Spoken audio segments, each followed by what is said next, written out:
I never thought I'd be the kind of woman who could destroy her own life. I was a good wife, a good mother, or at least I tried to be. But life has a way of unraveling even the most carefully woven threads. And sometimes, you don't realize how far you've strayed until it's too late to turn back. This is my confession, my attempt to make sense of the choices I made and the lives I shattered. It's a story about love, betrayal, and the dangerous blurring of boundaries. It's about how my son's heartbreak became the catalyst for my own undoing. My name is Evelyn Harper, and for most of my life, I was the kind of woman people admired. I had a successful career as a real estate agent, a beautiful home in the suburbs, and a husband who adored me. Daniel and I had been married for 15 years when we decided to adopt a child. We tried for years to have a baby of our own, but after multiple miscarriages and failed fertility treatments, we finally accepted that it wasn't meant to be. Adoption felt like a second chance, a way to build the family we'd always dreamed of. That's how we met Ethan. He was 16 when he came into our lives, a quiet, brooding boy with a past that made my heart ache. He'd been in and out of foster homes for years, never staying in one place long enough to put down roots. Daniel and I thought we could give him the stability he needed, the love he'd been denied. We didn't realize how much he would change us, or how much he would change me. First, everything seemed perfect. Ethan was shy at first, but he slowly began to open up to us. He had a quick wit and a sharp mind, and it wasn't long before he felt like a part of the family. Daniel and I doted on him, trying to make up for all the years he'd spent feeling unwanted. But as the months went by, I began to notice something unsettling. Ethan wasn't just attached to us, he was attached to me. He followed me around the house like a shadow, hanging on my every word. He'd sit next to me on the couch, his leg brushing against mine, and I'd feel a strange flutter in my chest that I couldn't quite explain. I told myself it was nothing. He was just a boy who'd never had a mother's love, and I was the closest thing he'd ever had to one. But deep down, I knew there was something more to it. The way he looked at me sometimes. It wasn't the way a son should look at his mother. There was a hunger in his eyes, a longing that made my stomach twist with guilt and something else I didn't want to name. Daniel noticed it too, though he never said anything. He'd give me these sideways glances when Ethan was around, his jaw tight with unspoken frustration. I could tell he was uncomfortable, but he didn't know how to address it without hurting Ethan's feelings. So we both pretended everything was fine, even as the tension in our house grew thicker by the day. Then came the night that changed everything. Ethan had been acting strange all day, quieter than usual, his eyes darting to me whenever he thought I wasn't looking. I asked him if something was wrong, but he just shook his head and mumbled something about being tired. I didn't push him. I figured he'd tell me when he was ready. That evening, Daniel was working late, and I was in the kitchen cleaning up after dinner. Ethan was in the living room watching TV, or so I thought. I didn't hear him come up behind me until he was right there, his breath warm against the back of my neck. I turned around, startled, and found him standing so close that I could see the faint stubble on his chin, the way his Adam's apple bobbed as he swallowed. "Ethan," I said, my voice trembling. "What are you doing?" He didn't answer. Instead, he reached out and brushed a strand of hair away from my face, his fingers lingering against my cheek. My heart was pounding so loudly I was sure he could hear it. I should have pushed him away, should have told him this was wrong, but I didn't. I just stood there, frozen, as he leaned in and kissed me. It wasn't a chaste kiss, the kind a son might give his mother. It was hungry, desperate, full of all the longing and pain he'd been carrying inside him for so long. And God help me, I kissed him back. For a moment, I forgot that he was my son, forgot that I was married, forgot everything except the way his lips felt against mine. When he finally pulled away, we were both breathing hard, our faces flushed with shame and desire. I wanted to say something, to tell him this could never happen again, but the words caught in my throat. Instead, I turned and fled to my room, locking the door behind me. I spent the rest of the night lying in bed, staring at the ceiling, trying to convince myself that it had been a mistake, a moment of weakness that I could put behind me. But deep down I knew the truth. That kiss had awakened something in me. Something dark and dangerous that I couldn't ignore. And as much as I wanted to pretend it had never happened, I knew it was only the beginning. The days that followed that first kiss were a haze of guilt and confusion. I avoided Ethan as much as I could, throwing myself into work and household chores to keep my mind occupied. But no matter how busy I was, I couldn't stop thinking about him. The memory of his lips on mine played on a loop in my mind, a constant reminder of what I'd done, and what I still wanted to do. Ethan, for his part, seemed just as conflicted. He kept his distance too, but I could feel his eyes on me whenever we were in the same room. There was a tension between us now, a charged energy that made the air feel heavy and oppressive. Daniel noticed it, of course. He wasn't blind, but he didn't say anything, and I was too much of a coward to bring it up. Then one night everything came to a head. Daniel was out of town for a work conference, and I was home alone with Ethan. We'd been tiptoeing around each other all day, neither of us willing to acknowledge the elephant in the room.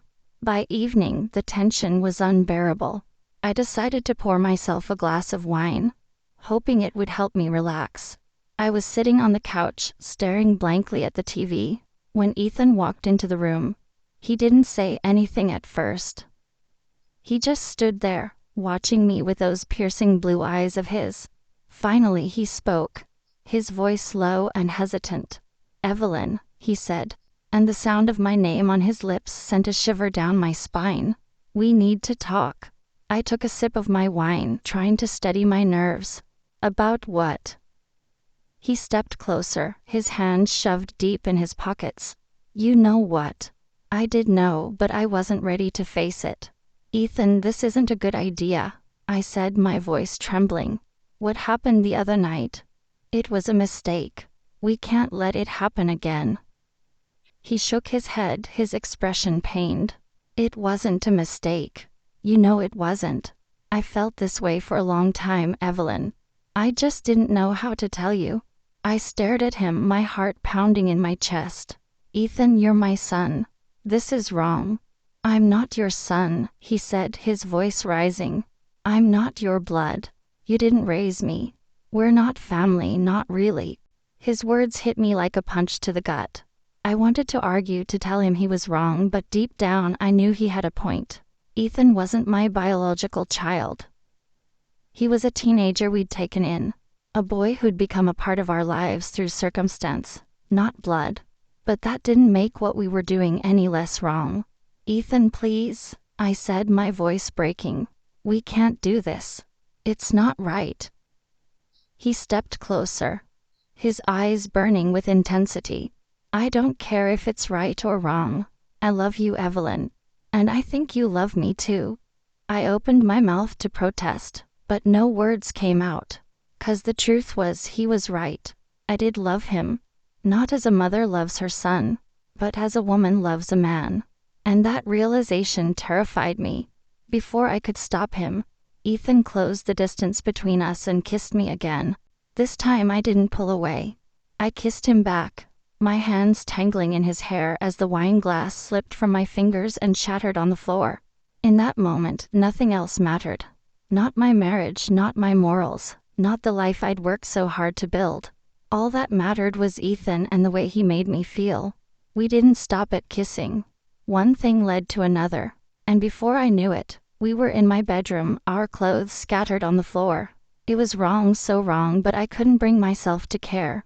For the first time in years, I felt alive, desired, wanted in a way Daniel hadn't made me feel in a long time. Afterward, we lay in bed together, our bodies tangled in the sheets.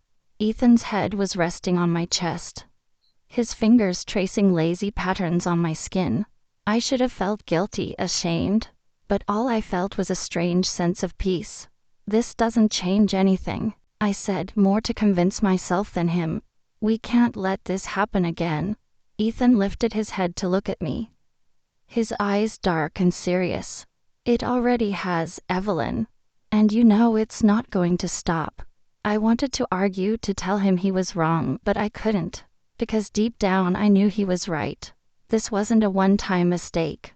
It was the beginning of something much bigger, something that would change all of our lives forever. The days that followed that night were a whirlwind of secrecy and guilt. Ethan and I tiptoed around each other during the day, careful not to let Daniel suspect anything. But at night, when the house was quiet and Daniel was asleep, we gave in to our desires.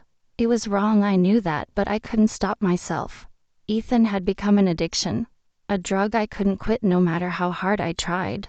Daniel, of course, had no idea what was going on. He was oblivious to the tension in the house, too wrapped up in his work to notice the way Ethan and I looked at each other when we thought no one was watching. But I could see the cracks starting to form in our marriage. Daniel and I had always been close, but now there was a distance between us that I couldn't bridge. I told myself it was just a phase, that things would go back to normal once Ethan was out of the house. But deep down I knew that was a lie. Then, one evening, everything changed. Daniel came home early from work, his face pale and drawn. He'd been under a lot of stress lately, and it was starting to show. I was in the kitchen preparing dinner when he walked in and sat down at the table. "We need to talk," he said, his voice heavy with exhaustion. I froze, my heart pounding in my chest. Had he found out about Ethan and me? Was this the moment everything came crashing down? "What's wrong?" As trying to keep my voice steady, Daniel sighed and ran a hand through his hair. "It's Ethan. I think he's in trouble." I felt a surge of relief, followed immediately by guilt. "What do you mean?" "I got a call from his school today," Daniel said. "They said he's been acting out, skipping classes, getting into fights. They're worried about him." I frowned, my mind racing. Ethan had always been a good student, quiet and well-behaved. This was completely out of character for him. "Did they say why?" "Yes." Daniel shook his head. "No, but I think it has something to do with his past. You know how hard it's been for him, moving from one foster home to another. Maybe he's just struggling to adjust." I nodded, but I couldn't shake the feeling that there was more to it than that. Ethan had been acting strange lately, but I'd assumed it was because of our affair. Could there be something else going on? That night, after Daniel had gone to bed, I went to Ethan's room. He was sitting on the bed, staring at the wall, his expression blank. I sat down beside him and put a hand on his shoulder. "Ethan, what's going on?" asked gently. "Your dad told me about the school. Why are you acting out?" He didn't answer at first. Then slowly he turned to look at me. His eyes filled with a mixture of anger and pain. "I can't do this anymore," he said, his voice trembling.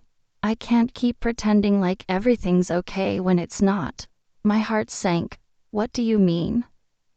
He stood up and began pacing the room, his hands clenched into fists. "I mean, this is tearing me apart, Evelyn.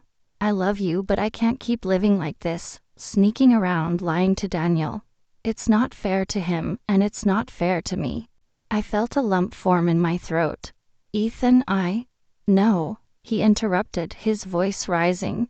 "You don't get to say anything. You're the one who started this. You're the one who kissed me that night. And now I can't stop thinking about you, about us. But it's wrong, Evelyn. It's so wrong." Tears filled my eyes as I realized the truth of his words. I'd started this. I had crossed a line that should never have been crossed. And now Ethan was paying the price. "I'm sorry," I whispered, my voice breaking. "I never meant to hurt you." Ethan stopped pacing and looked at me, his expression softening. "I know you didn't, but that doesn't change the fact that you did. And now I don't know what to do." I reached out and took his hand, squeezing it tightly. "We'll figure it out, Ethan. Together. I promise." But even as I said the words, I knew they were empty. There was no easy way out of this mess. No way to undo the damage we'd done. And as much as I wanted to believe we could find a way to make things right, I couldn't shake the feeling that we were headed for disaster. The weeks that followed were a blur of tension and secrecy. Ethan and I continued our affair, but the guilt was eating away at both of us. We tried to keep things under control, to act normal around Daniel, but it was getting harder and harder to pretend.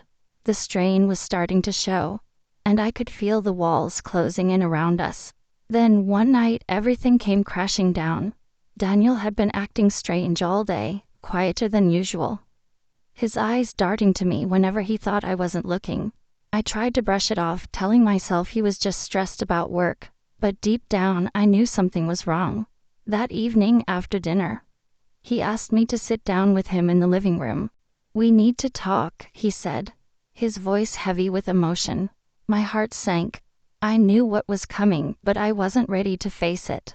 I sat down on the couch, my hands trembling in my lap, and waited for him to speak. Daniel took a deep breath. His eyes filled with pain. "I know about you and Ethan," he said, his voice barely above a whisper. I felt like the floor had been ripped out from under me. My mind raced, trying to come up with an excuse, a way to explain it away, but I knew it was pointless. The truth was written all over my face. "Daniel, I started, but he cut me off." "Don't," he said, his voice breaking. "Don't try to explain. I've known for a while now. I just didn't want to believe it." Tears filled my eyes as the weight of his words hit me. "How long have you known?" "Since the beginning," he said, his voice hollow. "I saw the way you looked at each other, the way you touched each other when you thought I wasn't looking. I didn't want to believe it, but I couldn't ignore it anymore. I felt a surge of guilt and shame. Daniel, I'm so sorry. I never meant to hurt you." He shook his head, his eyes filled with a mixture of anger and sadness. "But you did, Evelyn. You hurt me more than I ever thought possible. And Ethan? God, Ethan. He's just a kid. How could you do this to him?" I opened my mouth to respond, but before I could say anything, Ethan walked into the room. He froze when he saw us, his eyes darting between me and Daniel. "What's going on?" he asked, his voice trembling. Daniel stood up, his face pale with anger. "Your mother and I were just discussing your behavior lately," he said, his voice cold. "Care to explain why you've been skipping classes and getting into fights?" Ethan's eyes widened in panic. I don't know what you're talking about." "Don't lie to me, Ethan," Daniel said, his voice rising. "I know what's been going on. I know about you and Evelyn." Ethan's face went white, and he took a step back, his hands trembling. "Daniel, I don't," Daniel interrupted, his voice shaking with anger. "Don't try to explain. There's no excuse for what you've done." I stood up, my heart pounding in my chest. "Daniel, please. This isn't just Ethan's fault. I'm just as much to blame." Daniel turned to me, his eyes filled with a mixture of anger and disbelief. "You're his mother, Evelyn. You were supposed to protect him, not this." Tears streamed down my face as the weight of his words hit me. "I know, Daniel. I know I messed up, but I love him. I can't help how I feel." Daniel shook his head, his expression filled with disgust. "Love? This isn't love, Evelyn. I don't even know what this is. But it's wrong. It's so wrong." Ethan stepped forward, his eyes filled with desperation. "Daniel, please. I didn't mean for any of this to happen. I love Evelyn, but I never wanted to hurt you." Daniel's face twisted with pain, and for a moment I thought he might break down. But then his expression hardened, and he took a step back, his eyes cold. "Get out," he said, his voice trembling with anger. "Both of you. Get out of my house." I felt like I'd been punched in the gut. "Daniel, please. Don't do this." "I said get out," he shouted, his voice echoing through the room. "I don't want to see either of you ever again." Ethan and I stood there, frozen in shock, as Daniel turned and walked out of the room.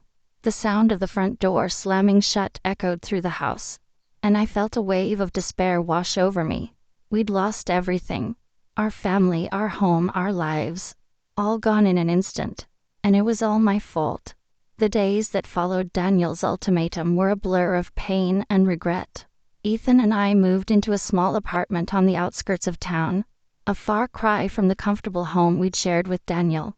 The walls were thin, the furniture sparse, and the air heavy with the weight of everything we'd lost.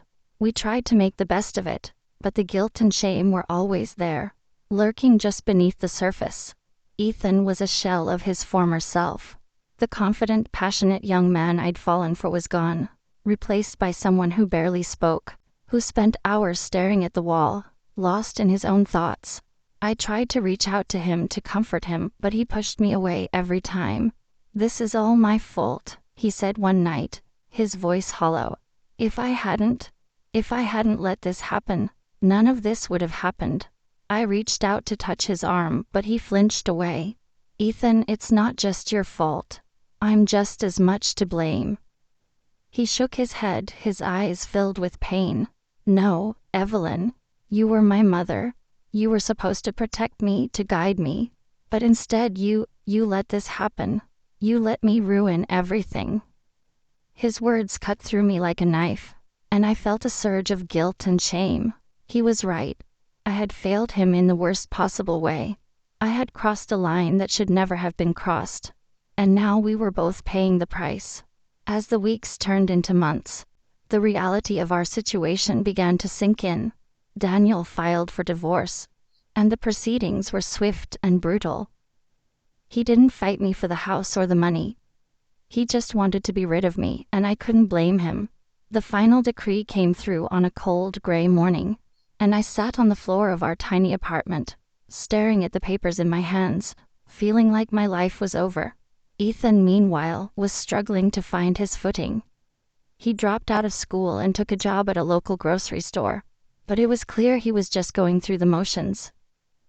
He barely spoke to me, and when he did, it was only to lash out, to blame me for everything that had gone wrong. "You ruined my life," he said one night, his voice trembling with anger. "I had a chance at a normal life, a family, and you took that away from me." I wanted to argue, to tell him that he'd played a part in this too, but I knew it wouldn't do any good. The truth was, I had ruined his life. I had taken a vulnerable young man and twisted our relationship into something dark and destructive, and now we were both paying the price. One evening, as I was cleaning up after dinner, there was a knock at the door. I opened it to find Daniel standing there, his face pale and drawn. My heart leapt into my throat, and for a moment I thought he'd come to forgive me, to take me back. But the look in his eyes told me otherwise. "I need to talk to Ethan," he said, his voice cold. I nodded and stepped aside, letting him into the apartment. Ethan was sitting on the couch, staring blankly at the TV, but he looked up when Daniel walked in. His eyes widened in surprise, and he stood up, his hands trembling. "Daniel," he said, his voice barely above a whisper. Daniel didn't say anything at first. He just stood there, looking at Ethan with a mixture of anger and sadness. Then, slowly, he reached into his pocket and pulled out a piece of paper. "I've been doing a lot of thinking," he said, his voice heavy with emotion, "and I've realized that I can't just cut you out of my life. You're still my son, Ethan, and I still care about you." Ethan's eyes filled with tears, and he took a step forward. "Daniel, But," Daniel interrupted, his voice firm, "I can't forgive what you've done. Not yet. Maybe not ever. So I've decided to give you a choice." He handed the piece of paper to Ethan, who took it with trembling hands. It was a bus ticket, one way, to a city halfway across the country. "If you stay here, I can't promise I'll ever be able to look at you the same way again," Daniel said. "But if you leave, if you start over somewhere new, maybe we can find a way to move past this." Ethan stared at the ticket, his face pale with shock. Then slowly he nodded. "I'll go," he said, his voice trembling. "I'll leave." Daniel's expression softened, and for a moment, I thought he might reach out to Ethan, might pull him into a hug. But instead, he just nodded and turned to leave. "Goodbye, Ethan," he said, his voice heavy with finality. And then he was gone, leaving Ethan and me alone in the apartment, the weight of his words hanging in the air. Ethan left the next morning, his bags packed and his face pale with determination. I tried to talk him out of it, to tell him we could figure things out together, but he just shook his head. "I can't stay here, Evelyn," he said, his voice trembling. I need to start over. I need to find a way to live with what I've done. I wanted to argue to beg him to stay, but I knew it wouldn't do any good. So I just nodded and watched as he walked out the door, leaving me alone in the apartment, surrounded by the wreckage of our lives.